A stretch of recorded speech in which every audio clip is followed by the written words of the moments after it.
But may I suggest, rather than terrorism, it's about maintaining our lifestyle as we've known it in this nation in particular.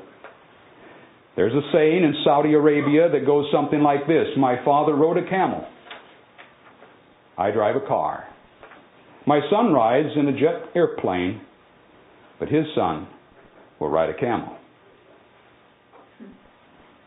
Now, even though it's estimated that Saudi Arabia possesses 25% of the world's recoverable oil, and Iraq possesses 11%, the Saudi government is very much aware of the finite supply that remains to be harvested. And by the way, not all oil is recoverable. In fact, those little books again I told you about tonight, Spiritual Gifts, tells us that God has embedded within this earth coal deposits, oil, and there is gas. There are things inside of this earth that God is preserving for the final destruction of this world. And man will not be able to tap it nor use it. So he will have his own. But keep that in mind in light of what we're sharing here. All I'm saying is that there is an element that is not recoverable oil. You can't get it.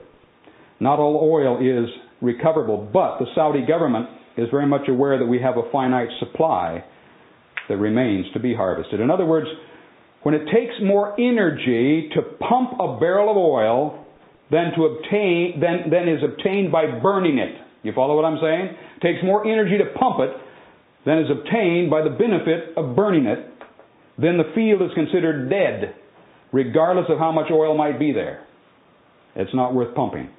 Over 50 years ago, Dr. M.K. Hubbard actually plotted the oil depletion curve that now bears his name. According to the Hubbard curve, by 1971, the U.S. domestic oil production was to peak. That's what he predicted. Now, even though his warning was 14 years in advance of the event, he was proved correct within 12 months of his prediction. That was quite a prediction to predict 14 years ahead. According to the Christian Science Monitor, January 29, 2004, global oil discoveries peaked around 1964. That was the beginning of the fourth generation of Seventh-day Adventists. According to a geologist, Dale Allen Pfeffer, U.S. oil production peaked in the early 1970s. U.S. oil peaked in the 1970s.